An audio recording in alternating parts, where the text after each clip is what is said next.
salve a minha colega, doutora Maria Regina Ramos, de Andrade. Sim, Está aí bem. agora, né? De Como São é que Paulo. vai? São Paulo. Sim, salve! É uma alegria estar aqui com todo mundo. E aqui em São Paulo está frio. Ô, Regina. Mas São Paulo é sempre assim, não é? Quando não está frio, está quente. É uma coisa impressionante. Realmente. Quando eu estou aí, eu não sei que roupa eu use. É Não verdade. sei que roupa eu use. Porque sai todo empacotado, daqui a pouco tem que tirar todo o invólucro. E aí daqui a pouco bota tudo de novo. É assim. Chama o modelito cebola, que você tem que ficar descarregando, tirando Bem assim. As cascas. É verdade. Doutor Reginaldo, foi um prazer realmente revê-lo aqui, um dos meus professores e mestre doutor de hipnose. Sinta-se abraçada. Doutor Medeiros, é uma honra estar com vocês. Doutor Deus Neto também chegou aí. Doutor Lima. Nosso secretário. Boa noite. Boa noite. Tudo bem com vocês? Prazer, Reginaldo. Tudo tranquilo, em paz? Tudo em paz, graças a Deus. Reginaldo, Regina tem um trabalho muito interessante sobre transcendência e espiritualidade. Muito interessante. Eu já participei de uma mesa redonda com ela lá no simpósio em São Paulo. Muito interessante. Eu gosto muito do trabalho dela. Maravilhoso. Tá, vamos juntar a BEB e vamos se juntar com a Sociedade da Paraíba e vamos trazê-la aqui para fazer uma palestra. Com certeza. Deixa vamos passar um pouquinho mais, porque daqui a pouco a gente está fora dessa pandemia, se Deus quiser, né? E trazê-la para ela deixar a gente, né, a par também desse novo, nossa visão indiana, né, que é importantíssima. Doutora Regina? Será uma honra. Luiz Célio, Dora Ferraz não está na lista. Você conhece? Dora está na lista. É a primeira. Olha aí, por favor. Tem não. Mas tudo bem, vou autorizar. Deixa ela pedir pela segunda vez. Peraí. Dora Ferraz. Peraí. Eu não autorizei, viu? Mas ela vai pedir de novo. Peraí, meu Deus. Peraí.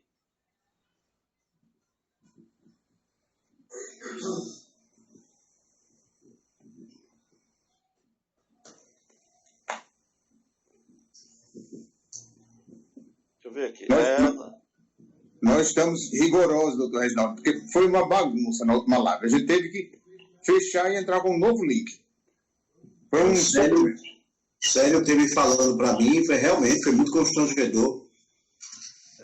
Quem não tem o que fazer, procura deturpar e atrapalhar quem quer fazer alguma coisa. É verdade. Mas esses hackers, eles são todos sociopatas. Eles são doentes. São doentes. O prazer dele é exatamente aí, em deturpar as coisas, em complicar. Meu Deus, pode dar, Dora. Dora é do GEL, viu? Aqui, ó. Pode liberar, viu? Tá bom? Deixa ela pedir novamente. Como eu não estava na lista, eu recusei.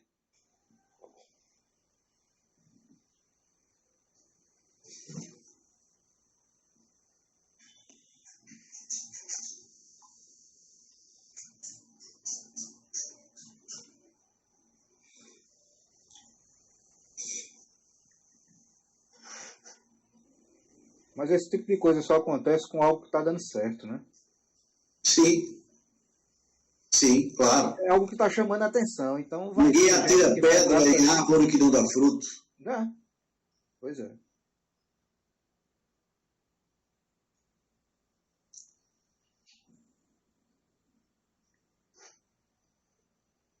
Pronto. Você com a palavra, Luiz Célio, viu, para a gente começar oficialmente. Bom, é com muita satisfação que nós estamos dando continuidade a essa nossa sequência de lives, hoje com a presença do Dr. Reginaldo Rufino. Reginaldo Rufino dispensa a apresentação. Eu acho que ele é o baluarte da hipnose no Nordeste. Eu conheci há muito tempo o Dr. Lamartine Holanda, de Recife, tá? Mas o Dr. Lamartine hoje está extremamente envelheceu, né? Então não tem mais as forças que precisaria ter como antes. Então, hoje, o Reginaldo Rufino é, por assim dizer, eu não diria o substituto de Lamartine, mas está fazendo o que Lamartine faria na época contemporânea de hoje, né? Ele é psicanalista de carteirinha, professor de psicanálise, ele é hipnoterapeuta, com doutorado em psicanálise, doutorado em hipnoterapia na Espanha, e tem o gabarito de ser presidente da Associação Brasileira de Estudos Psicanalíticos do Estado de Pernambuco, a ABEP, e também presidente da Sociedade de Hipnoterapia do Estado de Pernambuco, a SHEP. E para nosso deleitantismo, para nossa alegria, ele é sócio benemérito da Sociedade Paraibana de Hipnologia e Sofrologia, com muita honra. Tá? E eu tenho o Reginaldo, antes de tudo, como um amigo pessoal. Gosto e sempre me aconselho com ele sempre que posso. O tema que o Reginaldo vai falar hoje é de extrema importância e atualidade. Tá bom? Vai falar sobre o ser humano na atualidade e o percurso da psicanálise. O ser humano como o homem, né? a pessoa, o gente, tá? E o percurso da psicanálise, as mudanças que a psicanálise faz. Então, com a palavra, o Dr. Reginaldo Rufino. Eu gostaria de, inicialmente, agradecer o convite para bater esse papo com os colegas, agradecer a presença de vocês que aí estão, até porque o doutor Célio, ele fez assim uns comentários que me deixaram um tanto quanto feliz, mas eu diria a ele que nem tanto, mestre. Eu seria um discípulo do doutor Lamartine Holanda, e como sou um discípulo de Fábio Puentes, doutor Oscar Colares, doutor Osmar Colares, de Rodolfo Tamborim, de tantos outros, Luiz Carlos da Mota Lima, que foi um grande hipnoterapeuta desse país, que ajudou a disseminar a hipnose no Brasil. Era um pediatra de Ribeirão Preto, morreu muito cedo, jovem. Eu acho que o doutor Luiz Carlos não tinha 50 anos. Eu digo jovem porque eu tenho 70. E eu vou pegar, daqui a pouco eu chego lá onde o Célio chegou. Daqui a pouco, não demora muito. E doutor Luiz Carlos foi o precursor na minha vida. Luiz Carlos da Mota Lima, pediatra, que deixou a pediatria para se dedicar à transmissão do conhecimento da hipnose. Hipnoterapia é um conceito um tanto quanto moderno. E por que moderno? Porque o processo inicial da hipnose, ela era muito empírica. Não se tinha muitos experimentos. E muitos se arvoraram da paternidade ou da maternidade segundo o seu modo de praticar. E isso disseminou muita coisa boa, mas também atrapalhou e criou mitos que vocês conhecem e que são difíceis de serem desfeitos numa sociedade ainda um tanto quanto que desconhece esse processo. O homem, como todo ser, ele evolui. E ele evolui de uma natureza, nos últimos 50 anos, uma rapidez impressionante. O advento da internet, o advento da tecnologia, ela tem provocado no homem mudanças que nós, às vezes, ficamos sem alcançar a velocidade como as coisas acontecem. O processo hoje de ensino-aprendizagem está por demais prejudicado por conta desse contexto em que nem todos se dispuseram ou tiveram a oportunidade de acompanhar, de seguir essa nova trilha estabelecida. O homem hoje ele quer tudo muito rápido, porque não há muito tempo. Não há muito tempo para nada. Hoje o tempo é de uma escassez impressionante, porque com essa nova revolução da nossa economia, nós acostumamos a ser cada vez mais consumistas. E para consumir tem que ter dinheiro, e para ter dinheiro tem que ter trabalho, e para ter trabalho tem que ter tempo. E nesse emaranhado de ações, faltou tempo para as coisas, às vezes, até mais importantes, para a qualidade de vida. Nós estamos virando praticamente escravos de si mesmos. A família já não está mais em casa, o pai e a mãe não estão mais em casa. Os filhos já estão com a babá e a babá não tem estrutura, né, para tal.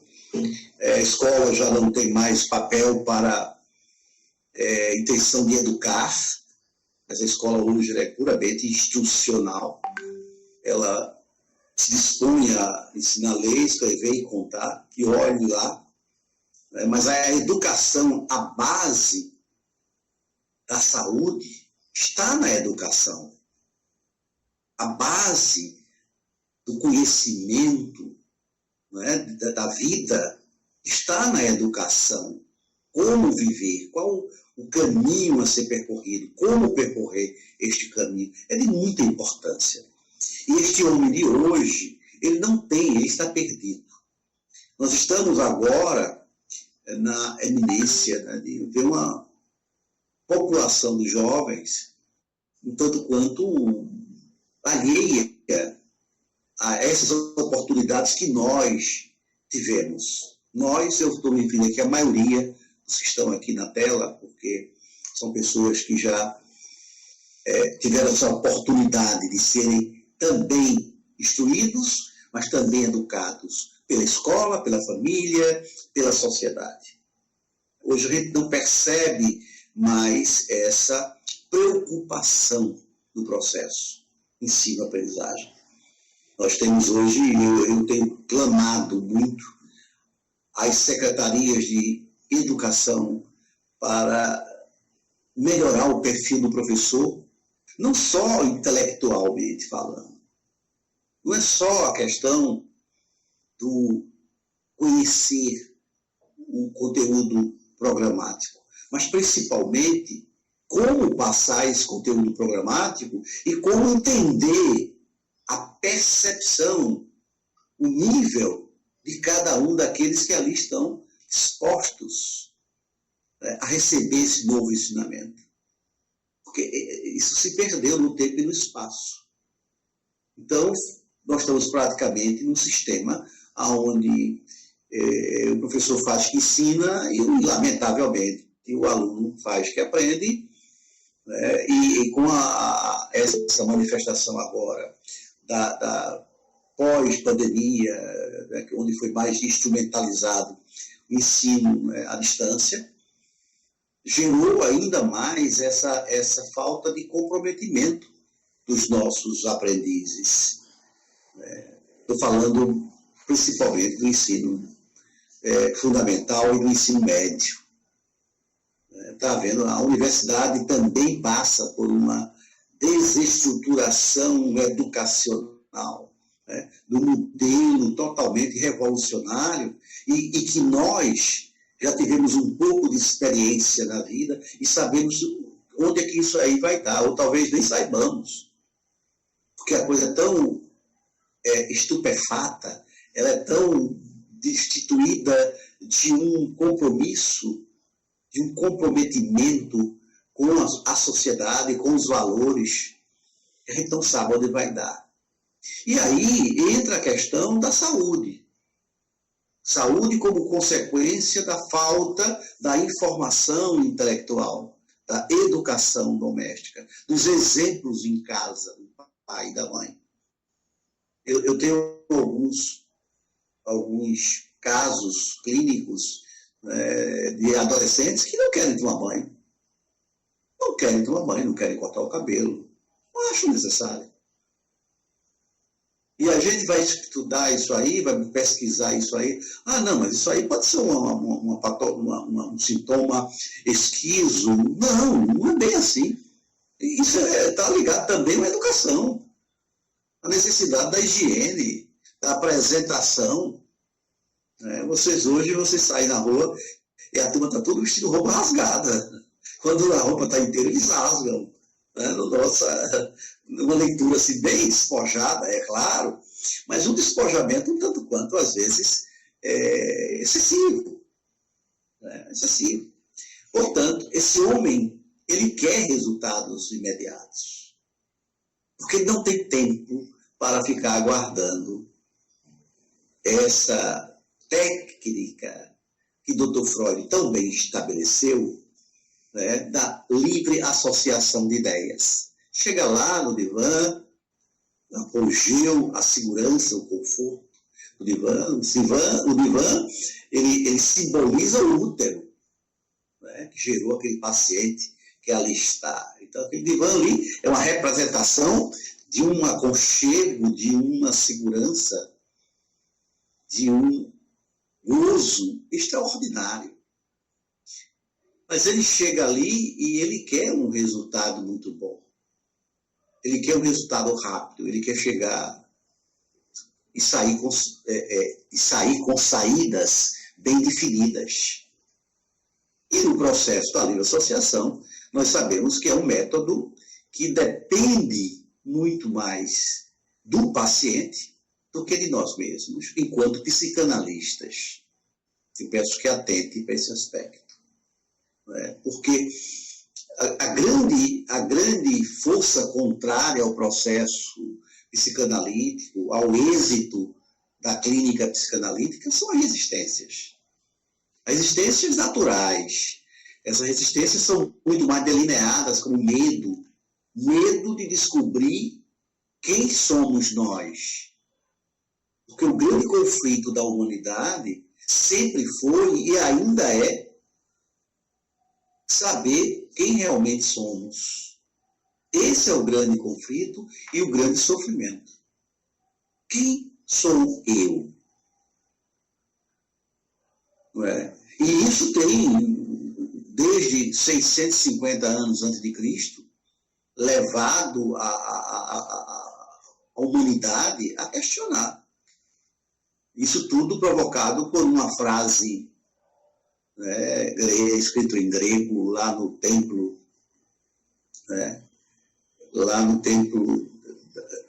máximo do pensamento onírico, sonho, em Delfos. E lá estava escrito: ó homem, conhece-te a ti mesmo e conhecerás os deuses e o universo. A partir daí, essa grande citação anônima, ninguém sabe quem é o gênio, quem foi o gênio que assim expressou. Alguns já citam Aristóteles, outros Sócrates, outro Platão. Não. Foi antes deles um pouquinho.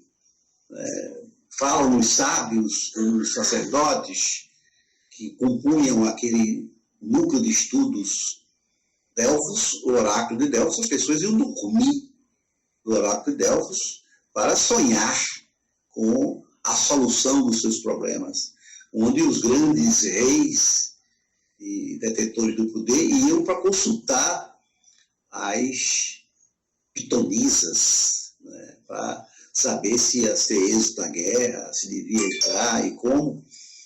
E ali existia uma espécie, no ambiente onde ficavam essas jovens, existia um estágio de alucinação, que eles chamavam de êxtase.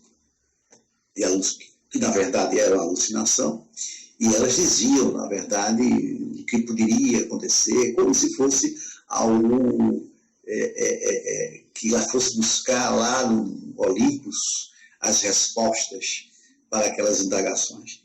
A partir daí, só partindo aí para um adendo, hoje está provado que elas simplesmente alucinavam, porque no ambiente onde elas ficavam existia uma placa tectônica rompida. Então, exalava um gás altamente tóxico e elas ficavam realmente em estado de alucinação. Hoje. Na época, não, era um dom especialíssimo, né, que elas detinham. Portanto, com esse busca do homem, do autoconhecimento do homem, que veio de 650 a.C. até o século XIX, com o grande arcabouço da descoberta de que do inconsciente, a estrutura didática de Dr. Freud, né? O iceberg de Dr. Freud, o ápice, a ponta visível do iceberg seria o nosso consciente, aquela faixa transitória, o pré-consciente, e o corpo submerso, o inconsciente. Então nós descobrimos que nós somos quem domina, quem determina as nossas ações, não somos nós conscientemente, é algo muito maior, que é o nosso inconsciente, que nada mais é do que um somatório de todas as nossas experiências. E aí, essas experiências, elas leiam-se experiências vividas ou experiências herdadas geneticamente, né, já que nós somos sempre uma sequência lógica dos nossos ancestrais.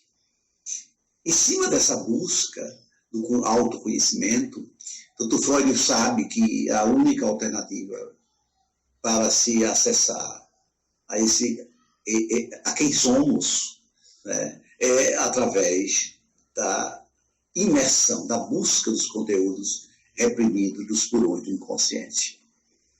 E aí, nessa psicanálise tradicional ou ortodoxa, a gente percebe que essa técnica gerada, né, que nós chamamos de livre associação, o nome dado por Dr. Freud, depois de ter estudado com o Dr. Charcot, ele viu o Dr. Charcot.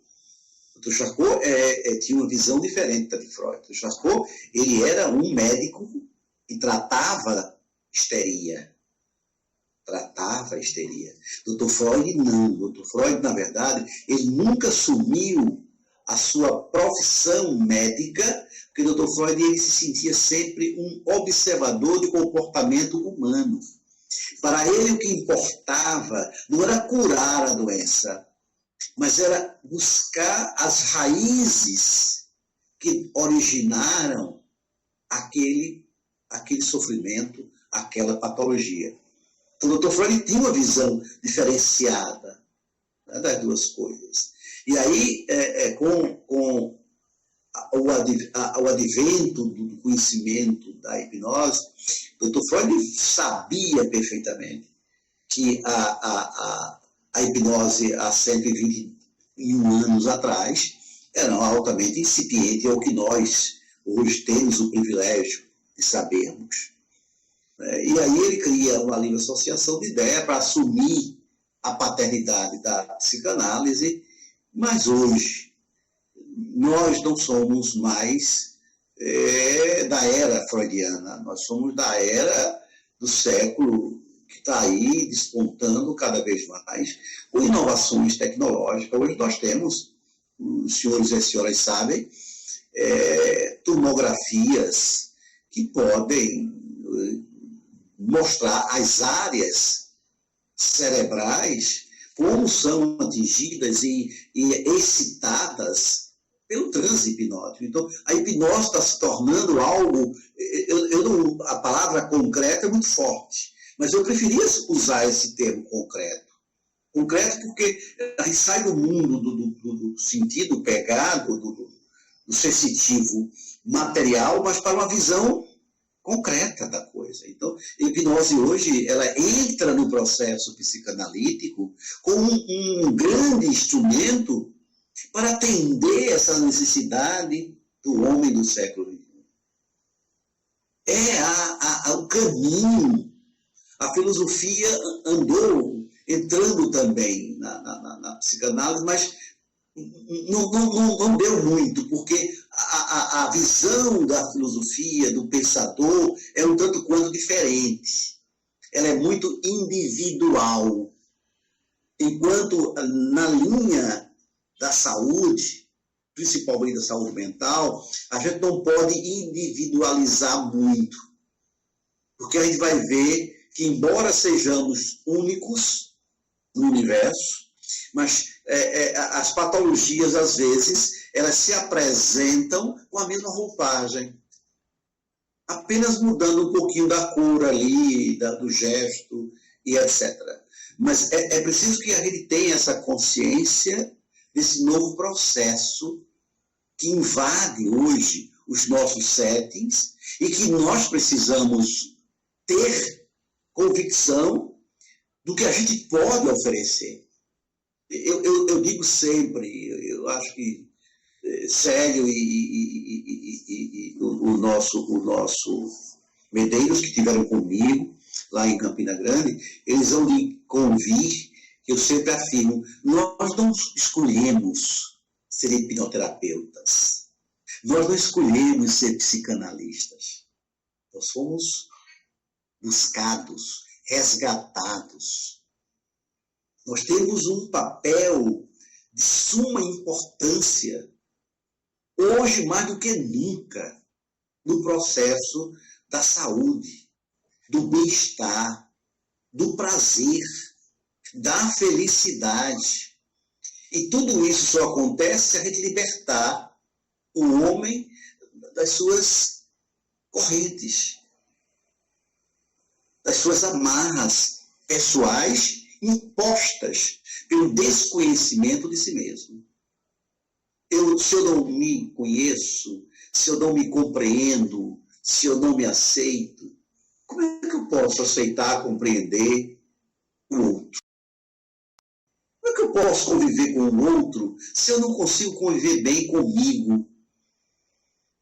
Se eu cada dia me surpreendo mais com as minhas atitudes e sofro às vezes com ela, como é que eu vou lidar com a manifestação dos outros? Então, está no homem essa busca, e que a hipnose vem facilitar esse processo de forma ímpar.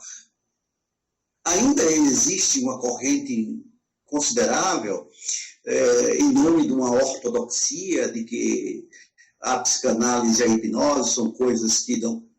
Eu não estou dizendo aqui que a hipnose substituiu a psicanálise, nem vice-versa. Eu estou dizendo que elas se complementam. Que a ferramenta chamada hipnoterapia hoje, dentro do setting psicanalítico, é uma coisa extraordinária. Por isso que o doutor Medeiros, que é assim, apaixonado pela hipnose, eu digo a ele, estuda também psicanálise. Vai beber em Freud, que na hora que você somar, não é, o que Freud tem para nos dizer sobre o comportamento humano, porque o psicanalista não é nada além de um observador de comportamento humano. Só. Através do comportamento nascem as técnicas que nós usamos. E essas técnicas, elas não podem ficar fora, elas não podem ficar arredias à hipnoterapia. Porque é exatamente a hipnoterapia a solução que quebram as amarras, que quebram as resistências e permite que a pulsão, que é essa força do retorno dos conteúdos do inconsciente para o consciente. Que esse é o papel do psicanalista, tornar conteúdo inconsciente consciente para serem ressignificados. A ressignificação nada mais é do que tomar consciência. É um insight. é que eu compreenda que aquilo ali é meu. E se ele é meu, eu vou ter que aceitá-lo. Eu não tenho como mudar o que é meu, o que eu nasci, que faz parte da minha personalidade. Não é só caráter, estou falando personalidade. Personalidade é o somatório da herança genética mais o caráter. Mas essa herança genética nos tem um papel fundamental. As patologias, de modo geral, elas são de natureza genéticas. Se nasce com a predisposição, poderá ou não desenvolvê-la, mas já tem uma predisposição para as patologias, seja ela de natureza, claro, quando eu falo patologia, eu estou referindo-me aqui a patologias mentais, porque eu não preciso dizer a vocês que as patologias físicas são derivadas das patologias mentais. É a mente que adoece o nosso soma. É a mente que adoece o nosso corpo. O nosso corpo é uma forma de expressão para gritar: socorro! A mente está doente. Cuida dela. E ao médico, a cura da medicina é exatamente a ausência da dor. Da psicanálise, não. A dor permanece, só que você é capaz de conviver com ela, sem tanto sofrimento.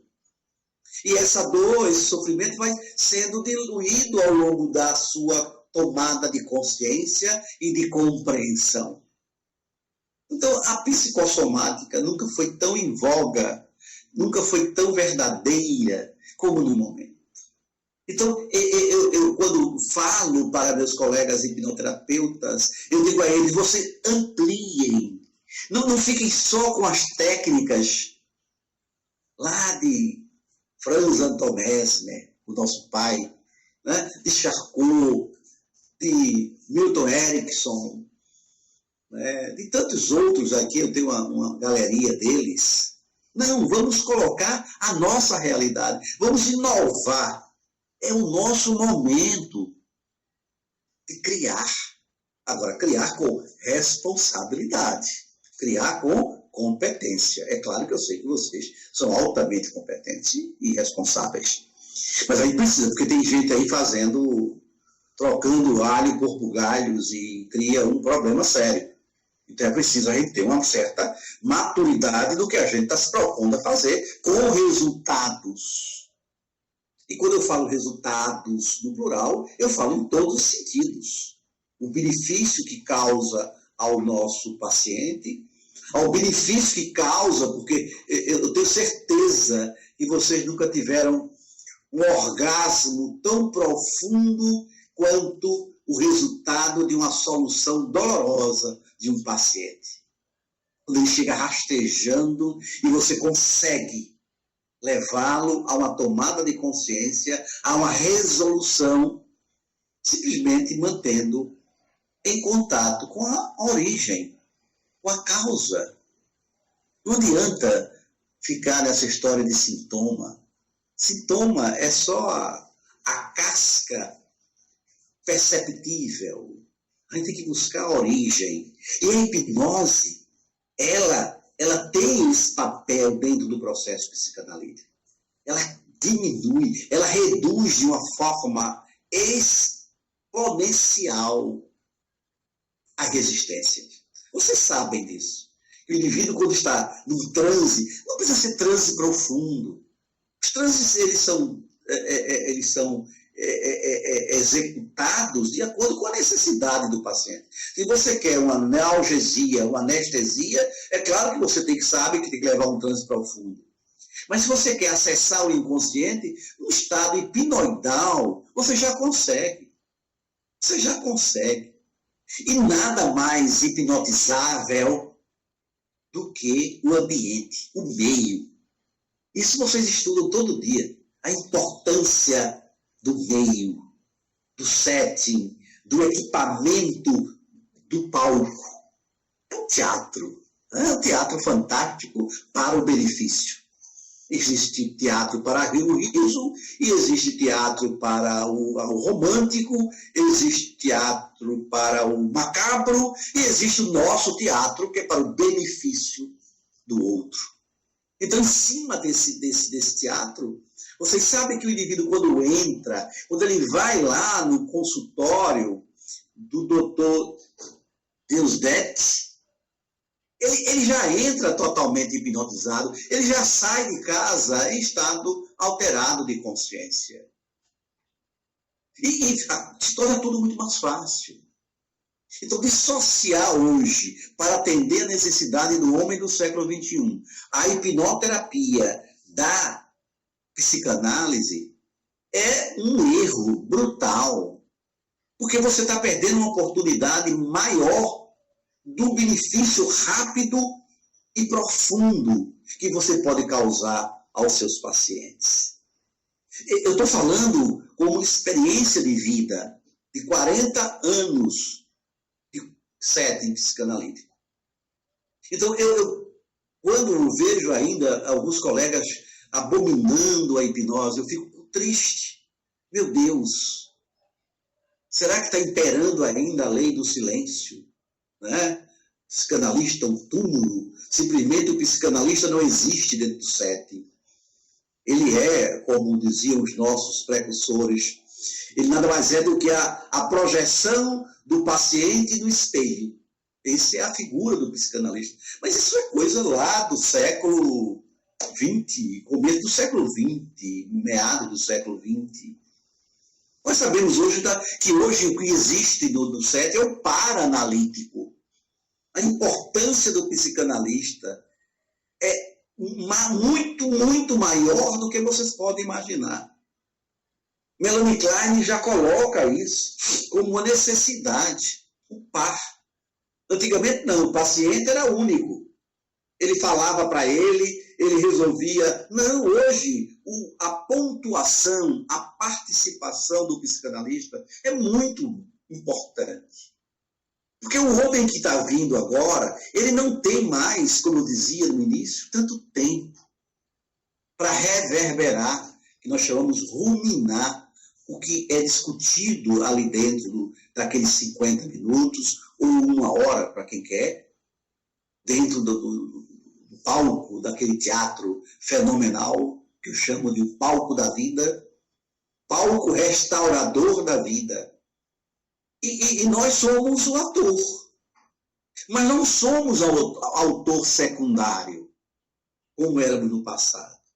A nossa importância hoje é tão grande quanto o do paciente. Vocês têm que se lembrar um pouquinho de Jung, quando ele fala do inconsciente coletivo, da comunicação do inconsciente. Não adianta mais você hoje querer enganar o paciente. Porque vocês sabem que ele capta.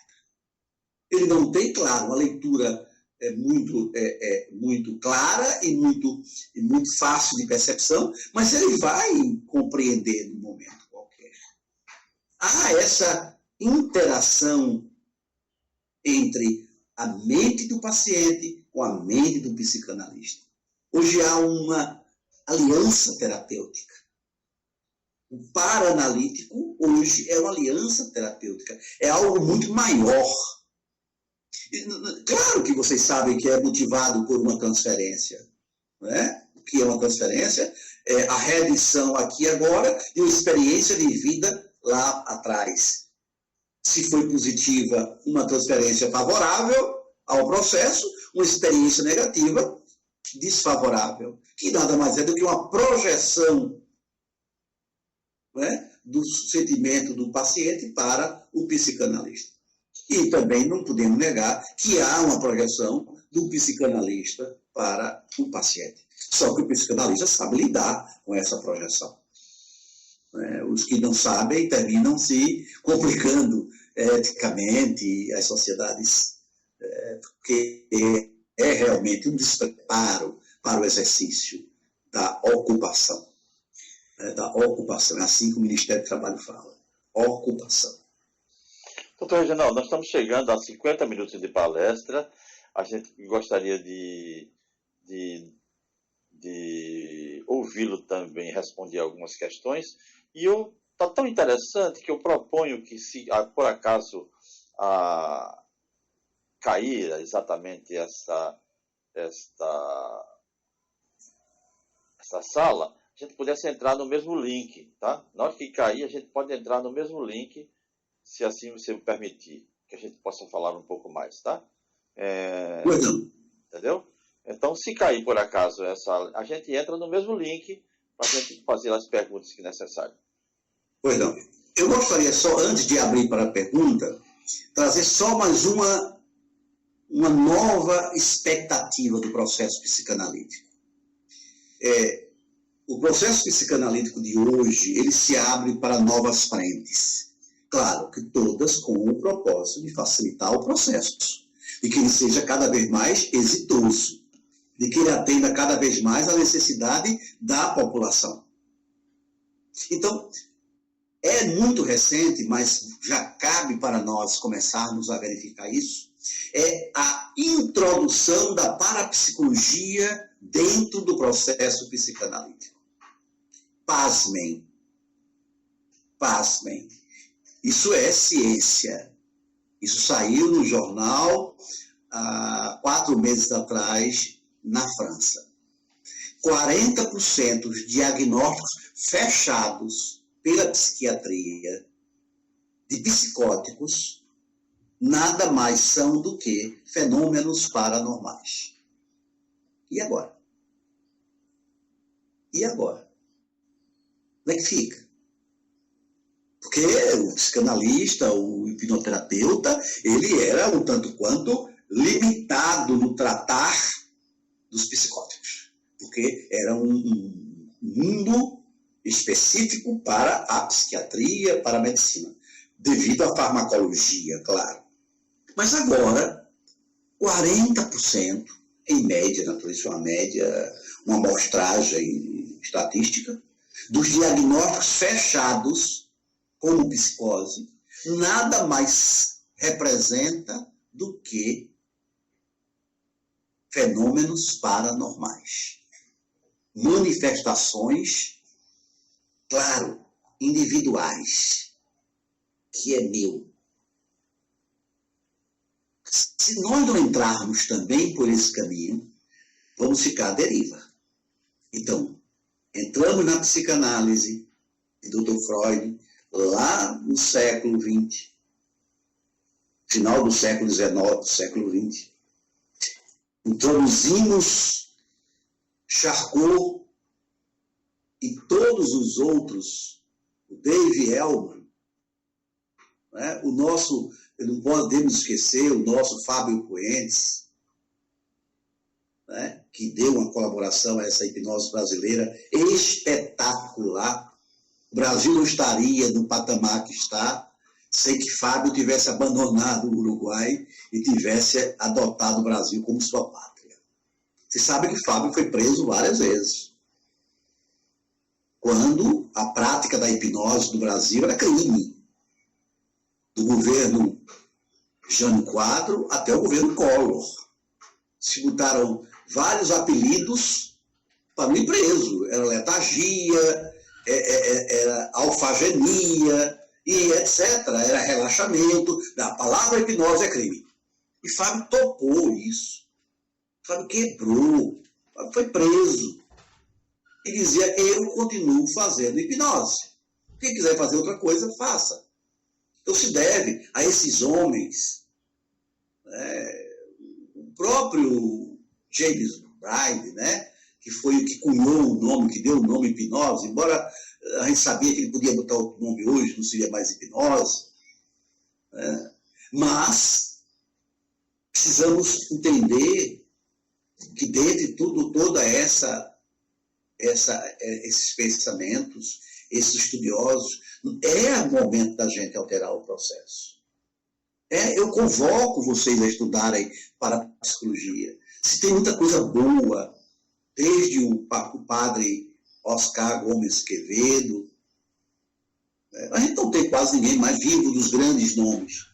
Ainda resta um, que é um é um beneditino que mora em Garanhuns, que é português, radicado no Brasil, eu acho, há 40 anos ou mais. Dom Joaquim. Dom Joaquim já deve estar aí com seus quase 80 e tantos, quase 90 anos. Hipnotismo e mediunidade, espetacular. Está aqui o nosso Medeiros apresentando um livro. Esse livro é de Lombroso, não é? De Lombroso. Isso, esse livro é de Lombroso. Excelente. Essa é a literatura cibernética dos estados emocionais, exatamente do nosso querido irmão Vitrício. Quem escreveu esse livro foi o irmão Vitrício e a nossa querida colega do doutor, que teve um privilégio espetacular, o doutor Célio Galina Solavey, que depois foi reeditado numa linguagem mais acessível pelo nosso doutor Lamartine Holanda, né? Que está aí também a contribuição de Paulo Paixão. Esse livro é espetacular, doutor Medeiros. Depois veja aí, passe para a turma copiar e procurar esses livros. Não são mais fáceis de encontrá-los. Esse cibernética mesmo você não encontra mais, por conta dessa saída do nosso querido cibernética dos estados emocionais. Você já não encontra tanto assim facilmente, porque o doutor Lamartine se afasta pelo cansaço da vida, né? Tem um filho que faz alguma coisa, mas não é doutor Lamartine. Vocês sabem que o doutor Lamartine, ele não é pernambucano, né? Vocês sabem que ele é paraibano, né? Sabem disso? Sei. E da Holanda é paraibano, é conterrâneo de vocês. Sei.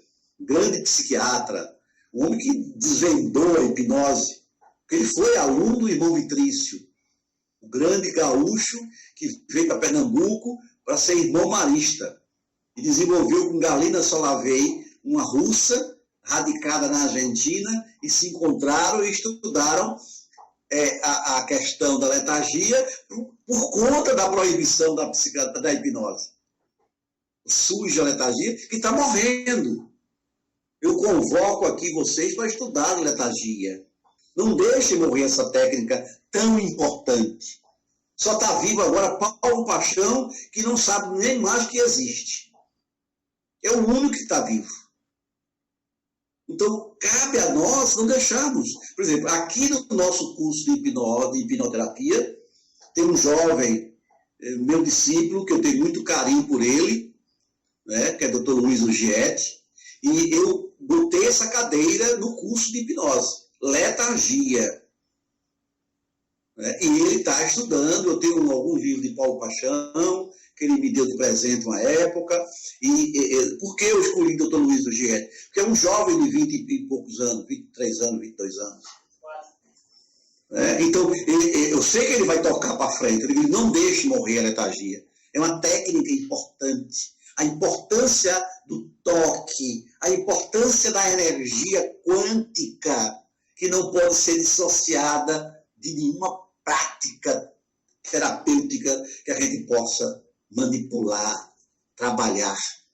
Então, agora surge a parapsicologia, né? E eu convoco vocês, nem convido, eu convoco vocês, pelos meus cabelos brancos, para que a gente adentre na parapsicologia do Padre Quevedo, né? do nosso querido Dom Joaquim, beneditino lá de Garanhuns, português radicado em Garanhuns, embora eu não tenha escrito nada, o que é uma pena. Eu já tentei, já fui lá, falei com o Abade, contrata uma pessoa para gravar as conversas com o Dom Joaquim. Precisa só conversar com ele e gravar tudo. Mas parece-me que a coisa ele não quer passar, ou a própria ordem não permite, não sei. Eu sei que ele está indo embora e a gente vai ficar no Brasil praticamente órfão de grandes... Nossa sala vai cair. Vai cair, eu acho que a gente tem que voltar no mesmo link, tá certo? Pronto, eu estou à disposição de vocês para perguntas. A professora Maria Regina, a especialidade dela é exatamente esse, fenômenos psi. Ela faz muito trabalho, depois conversa com a Regina desse também. Muito interessante o trabalho da professora Regina. É exatamente esse. A especialidade dela é essa. Que Exatamente. bom, que bom. Isso me alegra muito. Então, Vamos deixar seguir, Lucélio. Enquanto não cai, vamos seguir. Se cair, a gente recomeça. Ok, aí então aí volta no mesmo link, tá ok? Ok, Ok. gente? Volta no mesmo link. pode ficar à vontade e as perguntas vocês podem fazê-las. Se eu souber, respondo. Se não souber, perguntas universitárias. Maria Regina?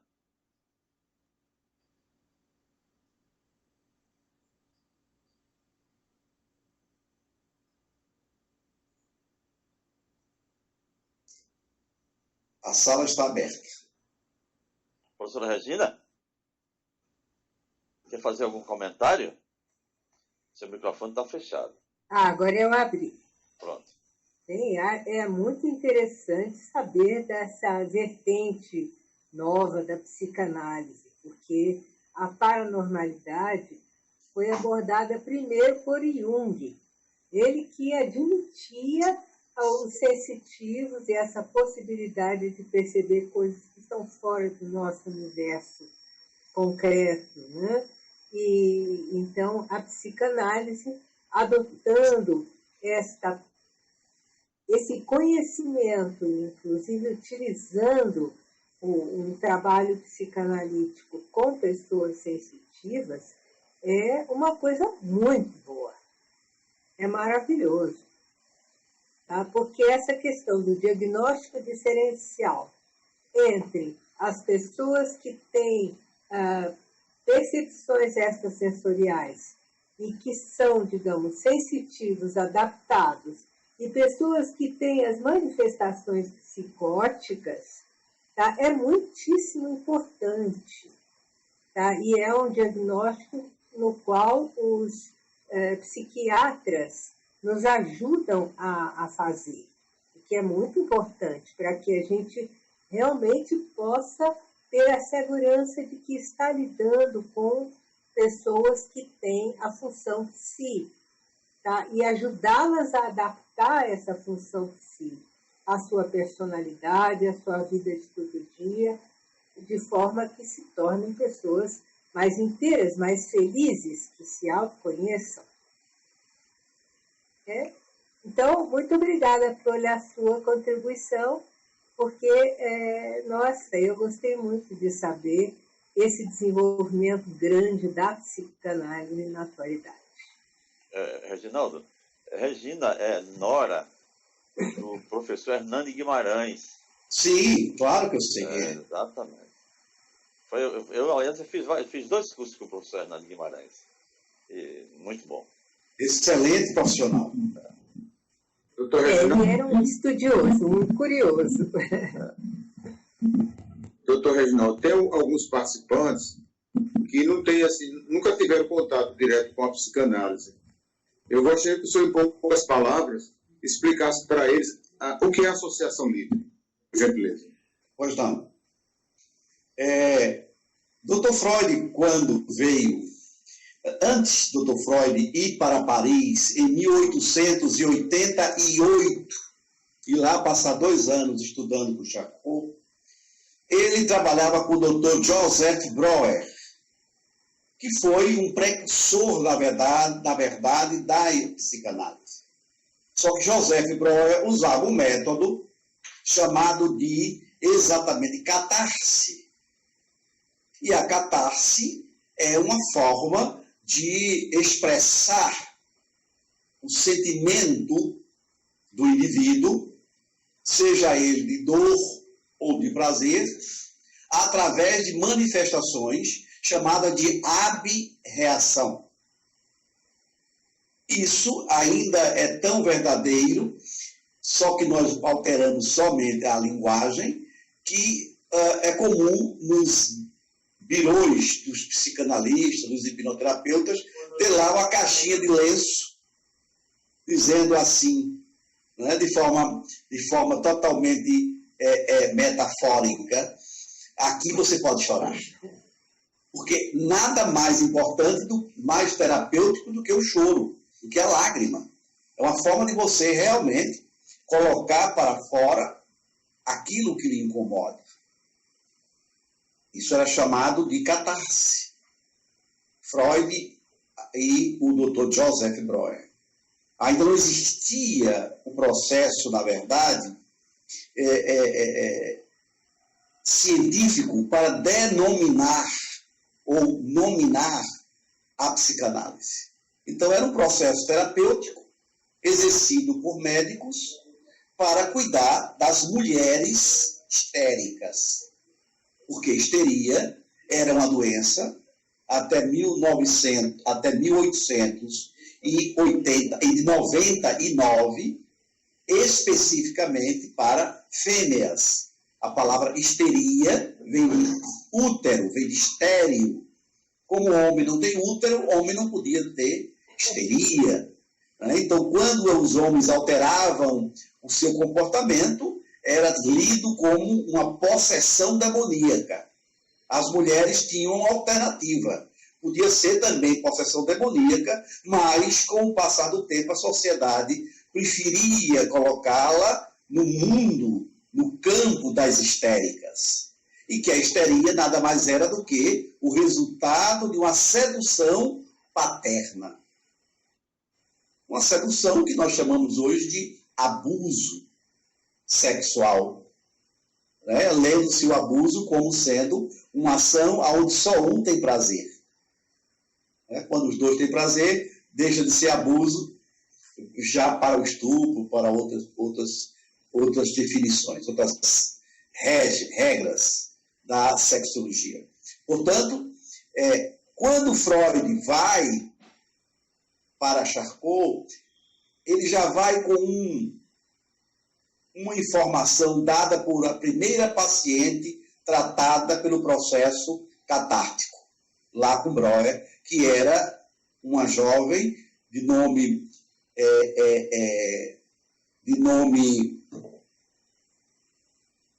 daqui a pouco eu chamo o nome dela, mas recebeu o pseudônimo de Ana O. Quando você fala quem foi a primeira pessoa a fazer a psicanálise, todo mundo diz Ana O, porque era o pseudônimo dado a Berta Oppenheim, que era uma moça que era portadora de histeria, né? E o pai vivia moribundo, e quando ela chegava perto do pai, ela perdia a visão, ela se contorcia, e aí era uma manifestação totalmente histérica. Então ela foi tratada por Breuer até que houve um problema de natureza afetiva, e Berta dizia que estava grávida de Dr. Breuer, e Breuer dizia que nunca teve nenhum contato sexual com ela, e que foi uma pseudociese, foi uma gravidez psicológica, e aí ela passa para Freud. Quando ela vai para Freud, ela diz a Freud o seguinte: Dr. Freud, esse método que o senhor usa, e Dr. Breuer também usava, não é a cura pela palavra? Então, a palavra passou a ter um valor extraordinário no processo. E essa palavra, ela sai do campo da verbalização para o campo também da elaboração. Não é? Elaboração em psicanálise é a mesma coisa que o pensamento em filosofia. Elaborar. Então, esse processo, quando tinha a sua manifestação, chamada de catarse, representada por uma abreação, hoje no mundo é chamada de que, na verdade, a catarse hoje e a abreação é chamada de acting out. É como o paciente se comporta dentro do setting. Para você ler Pierre News, né? O corpo fala. Por que está de braços cruzados? Por que as pernas estão cruzadas? Por que você não olha para mim? Tudo isso é uma leitura específica, chamado de acting out. Agir em inglês significa agir para fora. Dentro do processo, Dr. Freud, quando volta de Paris, do hospital de Saint-Pétrier, ele percebe se ele usar a técnica do Dr. Charcot, não ia atender o objetivo dele, porque ele não tinha intenção nenhuma de tratar. Ele tinha, o objetivo dele era observar, era descobrir a origem. E aí ele criou um método de você falar deitado no divã, bem confortável, bem seguro, e o que eu disse há pouco, simbolizando o próprio útero gerador, falar o que vier à mente consciente, sem se preocupar com regras, consequências, com lógica. Falar. Isso é livre associação de ideias. Falar aleatoriamente. Gastão Pereira da Silva foi um grande psicanalista brasileiro que morreu em 1951. Quando nascia, morria o nosso grande psicanalista Gastão. E ele escrevia no livro dele, na Livre Associação, o seguinte. Veja que fácil fica para entender o que é livre associação. Lembre-se que você está de férias num trem, na janela, e você fala tudo o que você vê através dessa janela. Transpôs isso o doutor Gastão para ser um exemplo de livre associação de ideias. Sinta-se de férias e viaje na janela de um trem e fale tudo o que você vê através dessa janela. Que janela é essa? Não é? Essa janela é exatamente a abertura do inconsciente que permite a migração, o afloramento de conteúdos reprimidos no inconsciente para o consciente.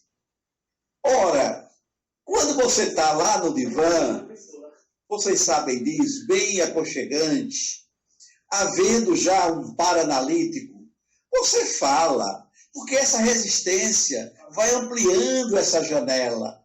Desculpe-me, a redução da resistência imposta pelo transe hipnótico vai ampliando essa janela e mais conteúdos vão aflorando com mais facilidade. Será que o paciente vai em algum momento sofrer? Vai, porque tem conteúdo que migra e que é a lembrança de um sofrimento. Por exemplo, uma paciente que, num processo de livre associação, ela descobre que quem abusou sexualmente dela aos 4 anos de idade foi o pai. Que antes ela sabia que foi abusada, mas não sabia por quê. Agora ela veio, a janela abriu e veio o pai. É claro que ela vai entrar num sofrimento muito grande. E nos cabe, né, contornar a situação para que esse sofrimento se reduza ao mínimo possível. Então, a livre associação, o doutor Medeiros e meus queridos colegas, é falar de forma aleatória tudo o que vier na sua mente. Ora, isso é um transe hipnótico. Vocês sabem disso? Ou alguém discorda? Então, Freud botou o livro da Associação de Ideias para ganhar o louro do Criador, do Pai. Porque se ele mantivesse hipnose, Charcot é quem seria o grande bambambam também, não só da hipnose, mas também da psicanálise. Vaidade das vaidades. Nada mais do que vaidade.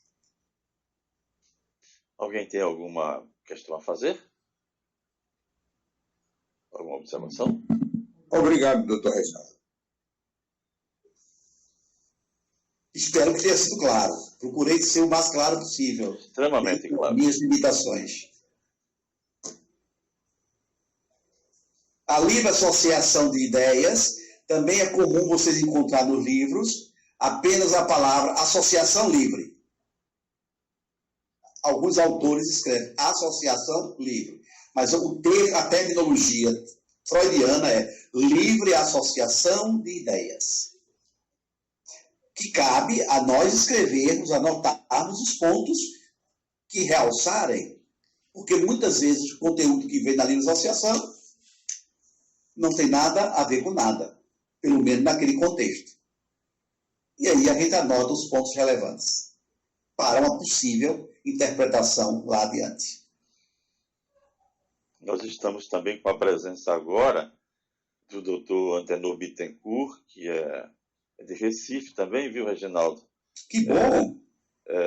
Hipnoterapeuta, coach, tá?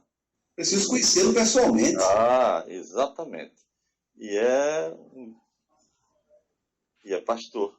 Que bom! É uma pessoa que eu tenho uma enorme pertinência como amigo, irmão, e eu queria que você fizesse uma pequena saudação, Antenor. Está com a palavra para falar aí para o doutor Reginaldo. Eu gostaria até de que vocês se conhecessem. Eu queria um prazer em recebê-lo aqui. Deus, boa noite para vocês. Eu estou dirigindo aqui, mas não podia perder, só consegui sair de uma visita que eu precisei fazer para uma pessoa da igreja que sofreu um acidente, e aí não consegui estar no horário que eu gostaria de estar. Agradeço de coração ao meu amigo e irmão Luiz Sérgio, que mandou o link para mim, e será um prazer, doutor, a hora que puder conhecê-lo. Já peguei o que eu peguei aqui, já fiquei muito satisfeito de ouvir, de ver o seu conhecimento dessa área aí, que é tão gostosa para nós, tão importante a hipnoterapia, que tem aí despontado, né, vamos chamar assim, as pessoas estão vendo ela sair do armário do antigo misticismo que era atribuído, né, e com as informações preciosas que a gente tem tido da psicoterapia e da neurociência, está nos enchendo de orgulho aí o trabalho humanizado que a gente pode fazer com essa ferramenta poderosa, viu? Ok, doutor Antenor.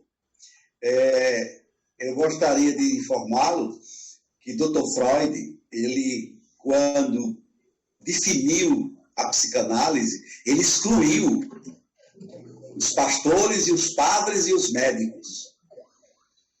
Disse que esses não poderiam ser psicanalistas, porque eles não iam conseguir distinguir a psicanálise da religião, das convicções que regiam a sua formação. Hoje a gente percebe que no mundo da psicanálise a realidade é outra. Os pastores têm sido verdadeiros discípulos, curadores das almas das comunidades. Antes os pastores... Adoro essa palavra. Não. Desculpe. Adoro essa palavra, terapeuta da alma, terapeuta do deserto, né? Isso. Freud diz, o psicanalista é o profissional que cura almas e educa emoções. O resto, ele dizia o seguinte, que não devem ser médicos, nem padres, nem pastores. Mas isso era no século XIX. Né? Na minha turma de formação de psicanalista, 40 anos atrás, nós éramos 40. 36 eram pastores batistas. Nossa! E aí, interessante. Exatamente. Eu me sentia assim, meu Deus, e Freud? Como é que fica nessa? Mas que nada, o papel de vocês, esse conhecimento da hipnose, da psicanálise dentro do ministério de vocês é fundamental, gente, importantíssimo. Quem tem mais contato com a população do que vocês, líderes religiosos? Ninguém. Fantástico. Usem com convicção que estão ajudando a sua comunidade a se libertar, saindo daquele velho e escravizante que as igrejas no passado sempre cultuaram, que nada mais era do que o desconhecimento das pessoas para tirar proveito, para apresentar um Deus tirano, um Deus castigador, um Deus, etc.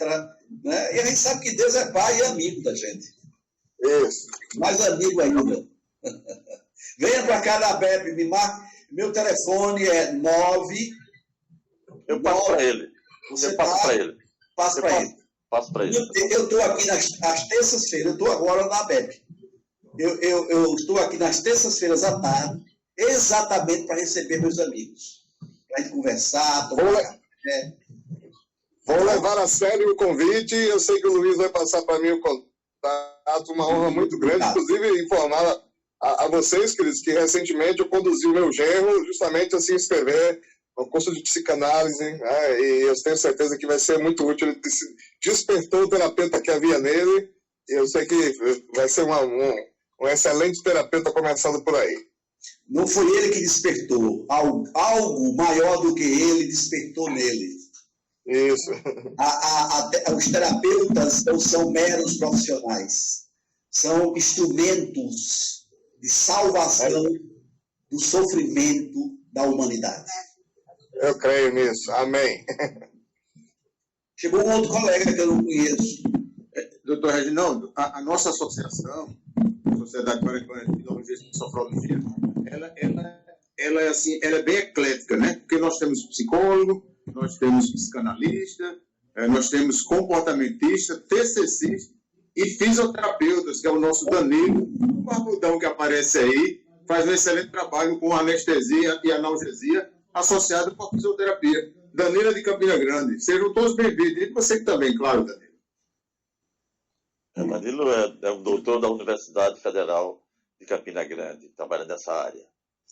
Meu querido colega, doutor Danilo, o senhor sabe que a anestesia química está com os dias contados. Hoje, o mundo já desponta para os processos analgésico, anestésico, através das técnicas hipnoterapêuticas. Não é? Você tem um grande, sério, depois passa o contato do Dr. Salvador Arruda para ele. O Dr. Salvador Arruda é um oncologista de pulmão no Hospital das Clínicas de onde? É uma cidade bem próxima a São Paulo. Ele também trabalha em São Paulo. E ele faz a cirurgia, ele tira o pulmão, ele tira um tumor com o processo hipnoterapêutico e com 2 horas depois o paciente está caminhando para evitar qualquer risco de trombose, de qualquer outro tipo adverso ao processo. Ribeirão Preto. Ribeirão Preto. Doutor Salvador Arruda. Também com esse nome não podia ser diferente, né? Mas eu queria que o senhor mantivesse contato com o doutor Salvador Arruda. É uma figura fantástica. Né? Então, na ala de cirurgia dele, tem uma pista de Cooper. Claro que não é, o cara vai correr, mas o cara vai caminhar 2 horas após a intervenção cirúrgica, oncológica, pulmonar. Nós assistimos uma palestra dele, né, Reginaldo? Daquele lá do... Sim, privilégio. Foi fantástica, foi muito boa. Privilégio. Boa. E ele é uma pessoa simples, boa, amiga. Aliás, eu acredito que aquele congresso do Hipnosul foi o melhor congresso que eu assisti na minha vida. Eu assisti a todos. Aquele foi o melhor. Foi o melhor. Muito bom, excelente. E Fábio Pontes, ele sabe disso. Exatamente. Muito bom. Então, o doutor Danilo vá conversar, mantenha contato, o doutor Célio vai lhe mandar o contato do doutor Salvador e diga a ele que eu ando falando muito, muito, mas muito mesmo da genialidade dele. Então, doutor, vamos estudar anestesia e acabar com esse negócio químico que só faz destruir a humanidade, o senhor sabe os riscos, não é? E aí, imagine o senhor, agora mesmo o livro do doutor Osmar Colage, o parto, né? Aí, o pinoparto. Imagine a mulher parir tendo prazer de parir e não dor, porque ele transforma a contração num processo tão maternal, tão propício à fêmea, que ela tem prazer de parir. Reginaldo, nós temos aí no nosso grupo agora aí uma médica, ginecologista e obstetra, doutora Tanilda, ela é de Mossoró. Boa noite, doutora Tanilda. Quer perguntar alguma coisa ou quer fazer algum comentário? Seu microfone está fechado.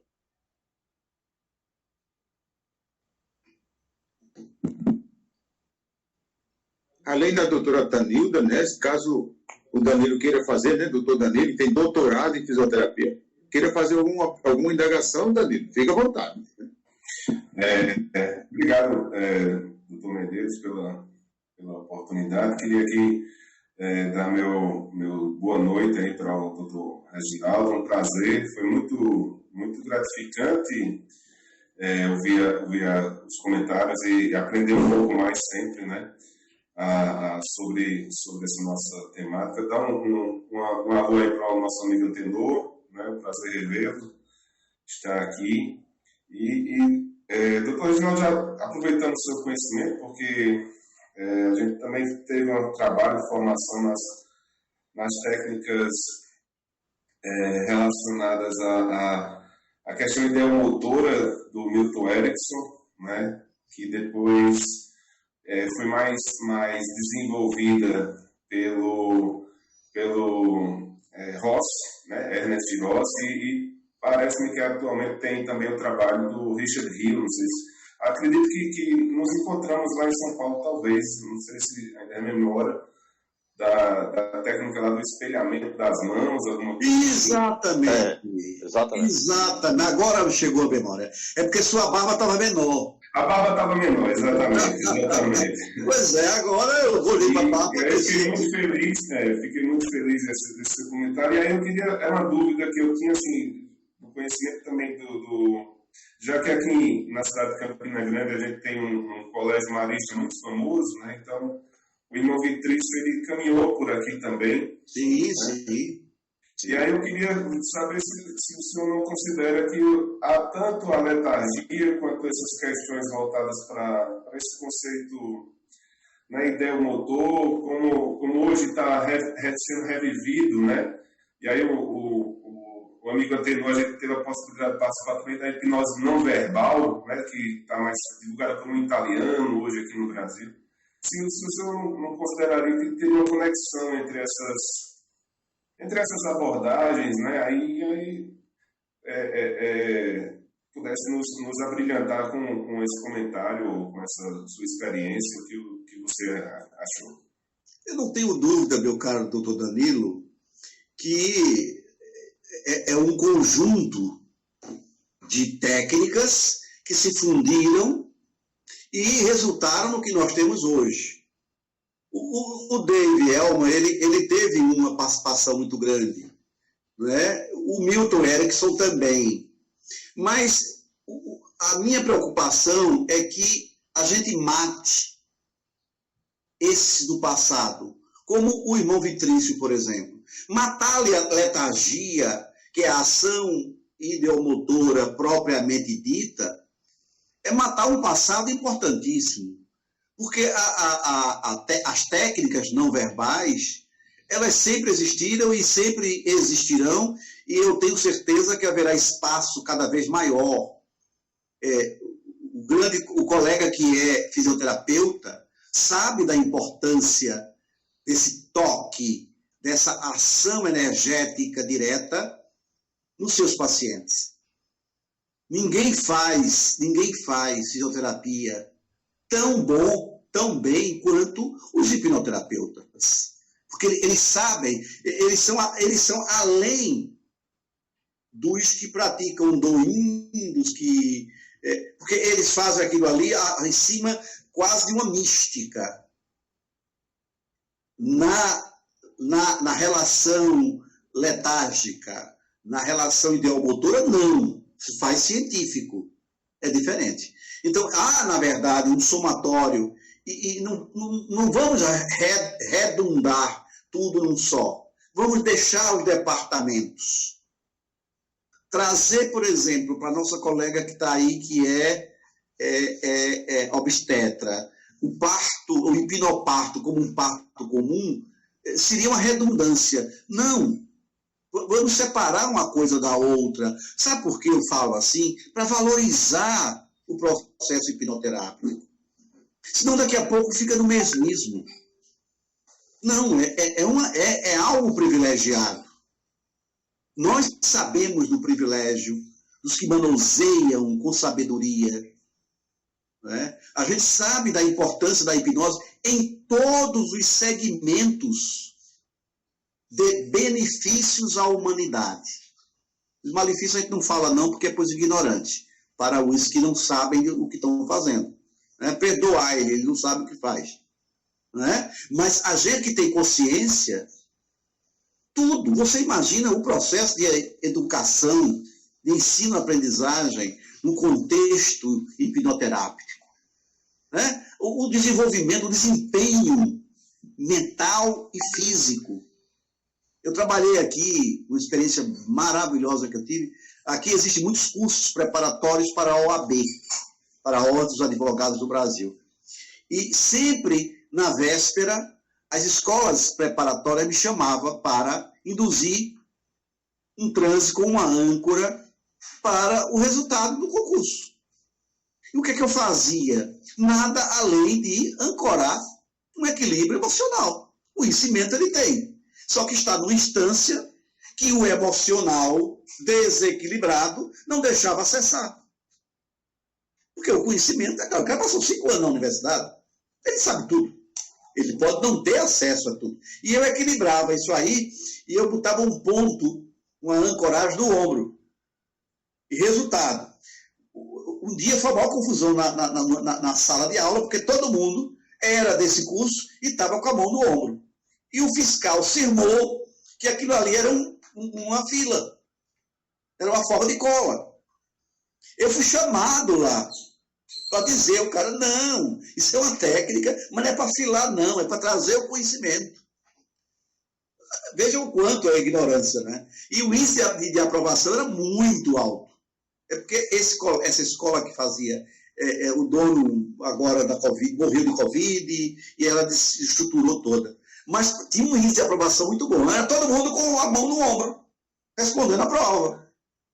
Porque ali estava ancorado o equilíbrio emocional e o acesso ao conhecimento. Eu estou dando esse exemplo para os colegas verem como ainda a população está mal informada. Como a sociedade ainda está presa, né, a esses atos, né, que por não conhecerem condenam. Por não conhecerem condenam. Não. Freud sempre disse para a gente isso. Não comenta o que você não sabe, fica calado, é a melhor coisa do mundo. Não sabe, acabou. Entendeu? Então, na verdade, o campo ideomotor dentro do processo psicanalítico, o processo não verbal, ele tem um campo extraordinário. Só precisa quem aprofunde, quem estude mais, quem experimente mais. E você está convidado a isso porque você é fisioterapeuta, trabalha com as mãos. Reiki é o maior exemplo de uma terapia hipnoterapêutica não ideomotora. O Reiki, que doutor Medeiros tantos conhece, e fala e descreve, que é o Reiki. Que é hipnose puro, né? Ali é energia. Ok? Satisfeito, doutor Danilo? Isso. Obrigado. Você, excelente sua explanação, realmente contribui muito aqui para todos nós aqui, co-irmãos da Paraíba, né? Com certeza. Olha, ser sócio daí, sócio benemérito é coisa muito importante, né? Medalha está guardada no coração. Não é para todo mundo, não é para todo mundo. Mas foi bondade, doutor Célio e doutor Medeiros. Em 2019, doutor Reginaldo, eu tive a oportunidade de atender 2 clientes, 2 pacientes que estavam se preparando para fazer o curso de medicina, fazer o ENI para medicina. E aí eu trabalhei exatamente essa questão mesmo, a questão do emocional, e ancorei as matérias que eles tinham dificuldade em se lembrar nos dedos. Cada dedo que apertasse, ele ia se lembrar automaticamente do conteúdo. Biologia, química. Estão fazendo medicina hoje, viu? Estão fazendo medicina e estão felizes da vida. Claro, eu apenas ajudei um pouquinho, porque a base eles já tinham, já vinham estudando. Todos têm. Olha, um cara que tem um ensino fundamental, uma escola boa, ele já tem todo o conhecimento para ser aprovado em qualquer admissão à universidade. O que ele não tem é equilíbrio emocional. Sim. Beleza. Mas conhecimento ele tem. Agora, emocionalmente não tem. Porque a própria escola desestrutura. Beleza, maravilha. Ok, gente? Infelizmente, nós estamos chegando ao fim da nossa palestra. Foi uma noite memorável de tanta partilha de conhecimentos. Nós temos que agradecer ao Dr. Reginaldo todo o desprendimento, toda a sua verve, que trouxe esse conhecimento maravilhoso para todos nós. Tá? E isso é uma noite especialíssima, como eu disse, que só veio somar para todos nós esse conhecimento. Reginaldo,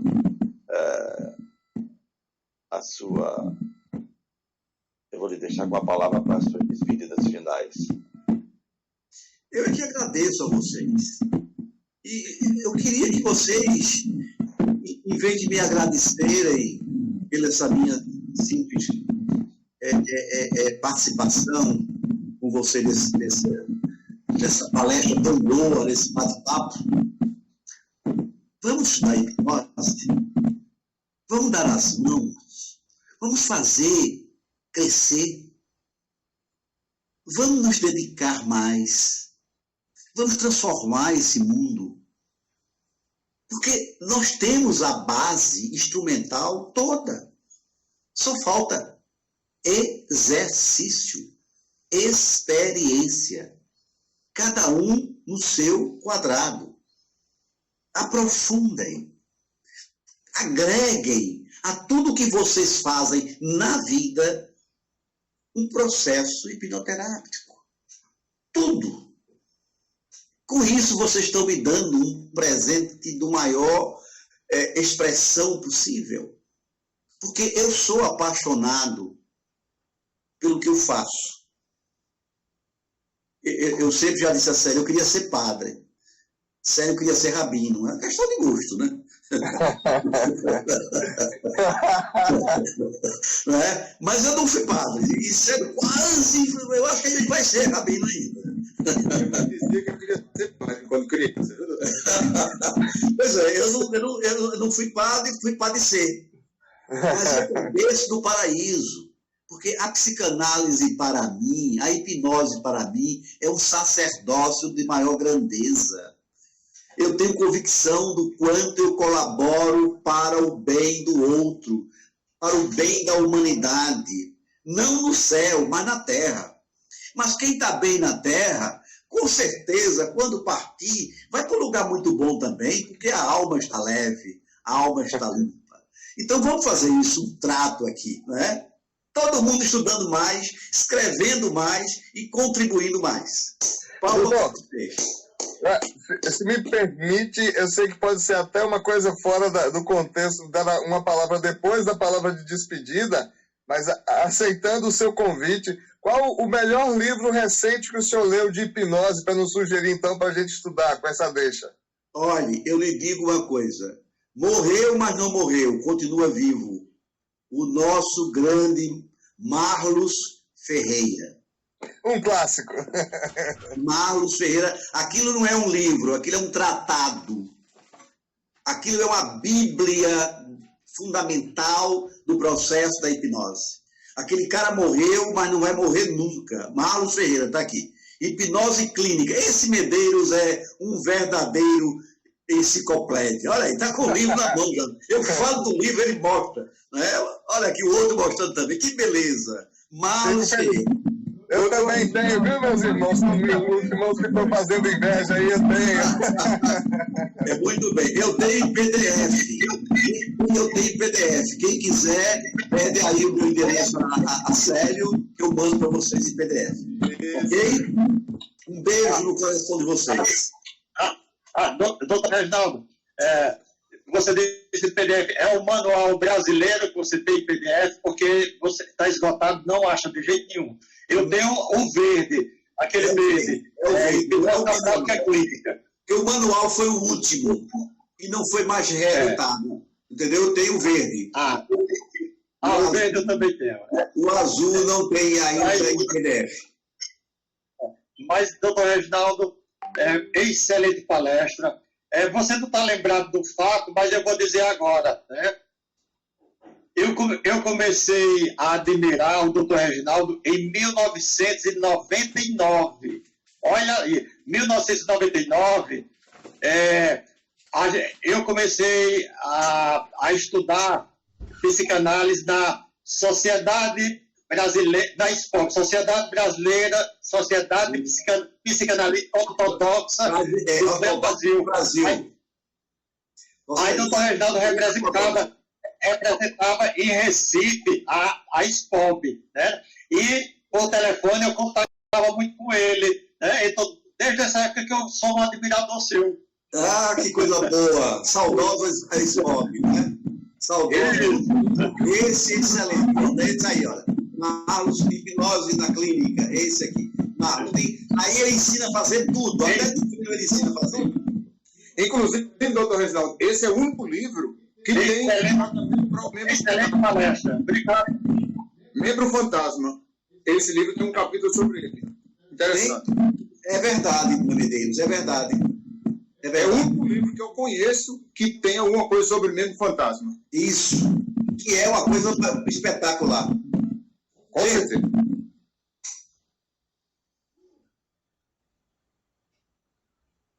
Vou aguardar, doutor Danilo. Obrigado, boa noite, Marcos. Boa noite. Boa noite a todo mundo. Viva a hipnoterapia. Doutor Reginaldo, obrigado por tudo. Um abraço. Boas ordens. Boas ordens. Satisfação revê-lo. Prazer, Abraço a todos. Obrigada. Um